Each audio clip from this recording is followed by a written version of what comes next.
always like to start with you on misconceptions and myths. So you've seen thousands of golfers come through the door here over the years. What are some of the biggest misconceptions about shaft profile? I think the biggest misconception is that a high launch shaft hits it high and a low launch shaft hits it low.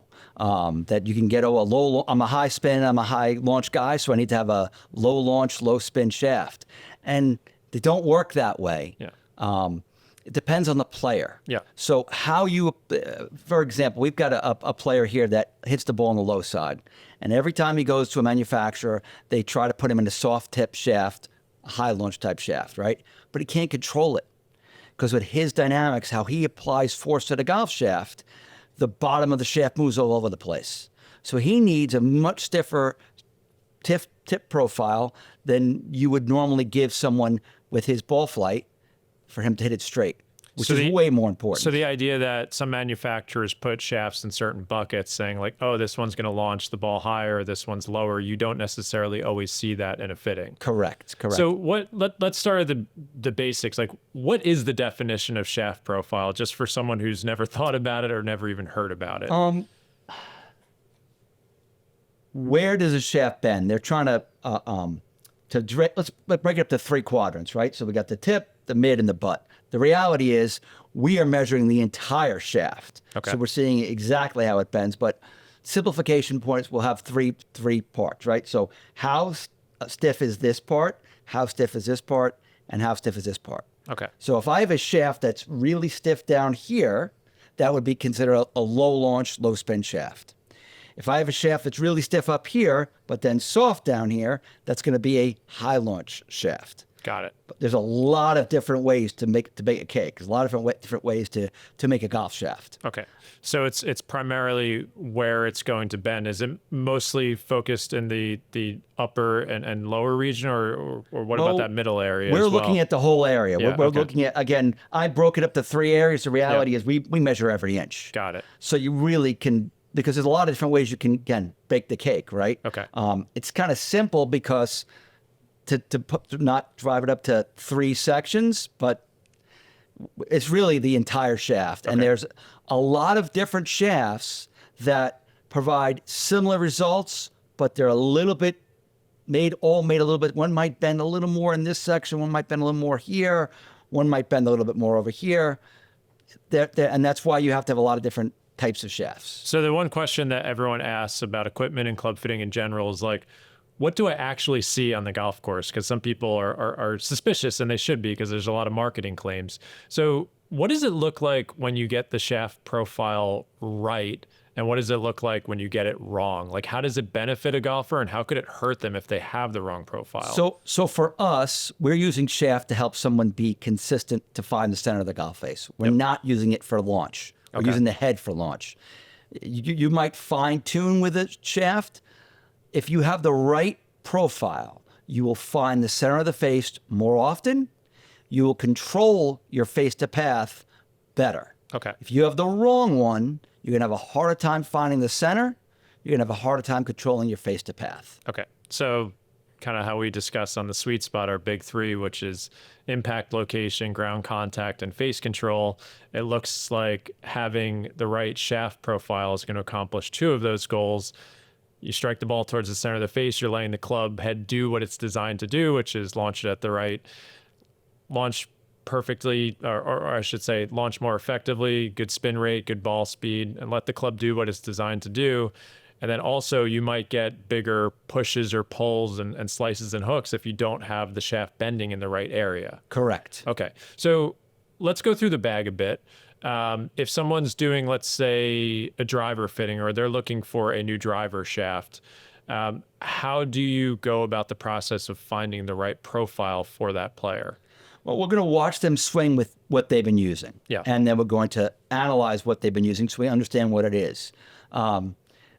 Let's say that they're using something that's tend to be more soft down the bottom, and we're watching them having a harder time controlling the face, might be losing it more left. So then we're going to, based on how they apply force to the golf shaft and where they apply it, right? So let's say we got 3 players that all swing 90 miles an hour. Yep. One does that with a really long swing and a very smooth amount of force to put on the shaft. Yep. Another one has more of a kind of regular type tempo, and the third has a very short, quick swing. A violent transition. Yes. As I like to call it. All three of those players are going to need different shafts. Yeah. Based on how they're applying shaft load to the shaft. Yeah. So what we're going to do is we're going to look at them. We're going to put one that we believe will work best in them, and we're going to test it because scientifically you could say this should work, and then you put it in a player's hands and they feel something different and it doesn't work. Yeah. And I think it's very important to understand that just because you use one profile shaft in a driver doesn't mean that you're going to use that throughout your entire set. So someone might have a stiffer butt in their driver and then a softer butt towards the end of the bag. Correct. So what do you find that there's a lot of golfers buy clubs off the rack and shafts off the rack. They're not checking these specs. Are manufacturers putting a certain profile in most clubs? Like, oh, if these are a game improvement driver or irons, they're putting a specific type of profile in there? I think they're putting in what they think will sell best with that head. Yeah. So if they have someone that they perceive would hit the ball on the lower side, they would try to put a softer tip in there to get the ball in the air more. Yep. Again, it's not going to necessarily work that way. Or if they're selling a driver that's supposed to be really low spin and low launch, they may put a lower launch or spinning shaft.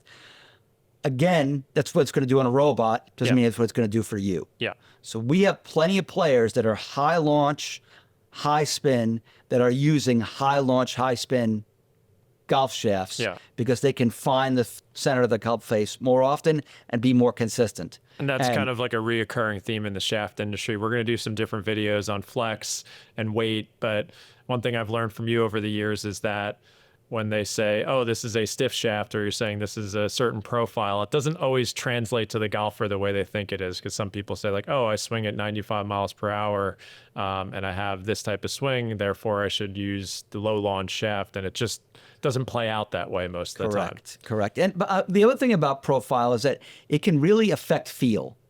So I can give you two shafts that are the exact same flex. Yeah. But one is softer down the bottom, and one is and stiffer at the butt, and one is the exact opposite. And the one with the softer butt in the softer profile on the butt and the stiffer part of the tip is probably going to feel a lot stiffer. Yeah. Even though it's the same flex. Okay.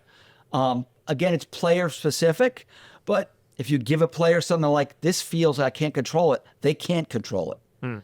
So you have to, that feel aspect, but just be very careful with feel. Yeah. Because, oh, this feels really good, but it's going all over the place. Yeah. Well, that's really not going to feel very good on the golf course. Yeah.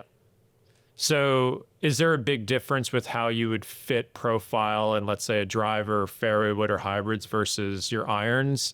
As you said, it might have a different profile throughout the bag depending on the player. Yes. And listen, you're going to have different dynamics, right? So on a driver, let's say maybe you're hitting up on the ball, and then on an iron, you could be hitting way down on the golf ball. Well, you'll need something completely different for those two kinds of swings often. Yeah. So it depends. The other thing is that what is the material of the shaft made from? So in drivers, it's all graphite. Yeah. Right? Why? Because you can't make steel light enough. Maybe you could make an 85-gram driver shaft. I don't know, nobody makes one, but maybe you could. That's really heavy in the world of driver shafts. Those days are gone. Right. But in iron shafts, you can go up to 135 grams. So steel shafts are going to come into play. We're going to be able to do different things in a steel shaft than you can in a graphite shaft. And what would that look like? What would be different about that? Well, because of the manufacturing process, for example, in a steel shaft, once I get, let's say, below 100 grams, I simply can't make the tip of the shaft that stiff because of the weight. Got it. Where with graphite, there's a lot more I can do. So you'll often, there's more options than ever with graphite shafts for irons now. So that gives you more options for profile as well? Correct. Okay. Correct. And then you get you're a perfect example of a player that said, I don't want graphite. And then you walked out with graphite in your irons. And you're like, this is graphite? I didn't even realize. Yeah, that was an interesting, we're referring to a fitting we did about a year ago where we were making some considerations for my elbow wear and tear. And you were like, what do you think about graphite? And I was like, what do you mean, what do I think about graphite? No, I don't want it. And yeah, I couldn't even tell. It was an acro shaft. you could look at it and you wouldn't even be able to know it was graphite, but it is. And I couldn't tell the difference because it felt like a steel shaft to me, but it accomplished all the goals we had for weight profile and stiffness, of course. What about when you get to wedges? Is profile that big of a deal, or is it kind of an afterthought? It's kind of irrelevant in wedges. Okay, because you're not swinging, you're not applying enough load because to the of the shaft. loft. So the loft on the club it's dominating what the shaft is doing. Yeah. So the shaft is still working. Yeah. And you'd still want to have it the right one, but it makes such a less difference because you have the amount of dynamic loft you're putting it at impact. Really, the most important thing in a wedge shaft is weight. Okay. So which club would getting the right shaft profile have the most influence Driver. on? So it sounds like as loft decreases, shaft profile importance increases. Correct. Okay, because you're swinging harder and applying more load to the shaft. Correct. Okay. Correct. So and there's more variables, right? So if I'm off a little bit with a wedge, it goes 2 yards to the left, but that same 2 yards to the left is 15 yards to the left on my driver.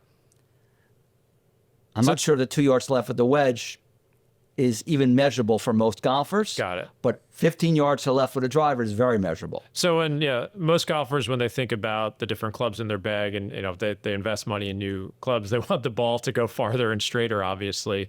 So there's a legitimate case. This is not pseudoscience that someone could come to you and perhaps they had the wrong shaft profile and you put them in the right one, and it could maybe eliminate, or not, I hate using the word eliminate in golf.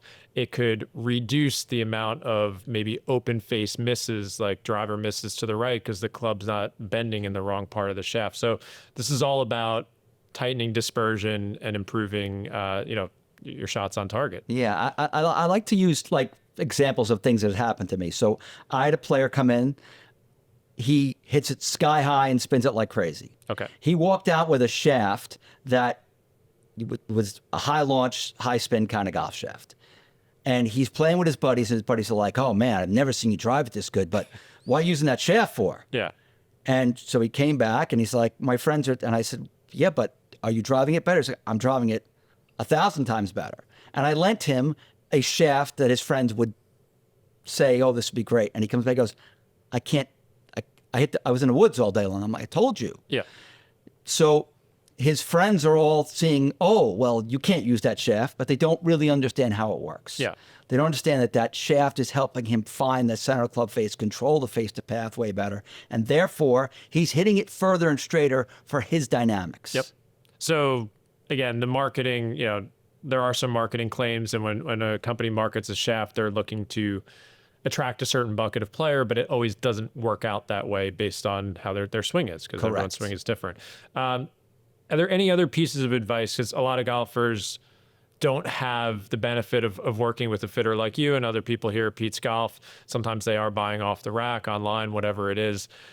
What are like some closing thoughts on how they should potentially test different shaft profiles, or even think about it and look at them when they're in their purchase habits? The first thing I would say to you is go try something you think is wrong for you. Okay. Okay. So if you're a high launch, high spin guy, just try a shaft that is marketed as, high launch.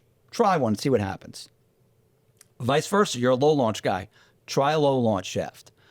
See how you react. If you can try and compare, again, I'm kind of simplifying to 3 profiles: a really stiff tip, something that's uniform throughout, and then something that's really stiff in the butt and soft in the tip. Yep. If you could try 3 shafts like that and see what your ball flight looks like, see how your face to path is, see how your consistency is. And if you're more consistent with one that's not for you, supposedly by the marketing people, you might have something there. Okay. So, I mean, like everything I talk about on my channel and podcast, it always gets down to the ball flight dynamics and what's hopefully making it fly longer and straighter. That's the name of this game for most shots. Yeah. Okay, so is that everything on shaft profile? We could go down a million rabbit holes, but is that the basics that people should know? Yeah, I think we've covered it. Okay, so if you've enjoyed this video, we're going to do a ton more of these on the channel. We're doing an equipment education series with Woody Lashin and some of the other club fitters here at Pete's Golf. So stay subscribed to the channel so you can see more of them, and visit Pete's Golf. I'll put their link in the description below.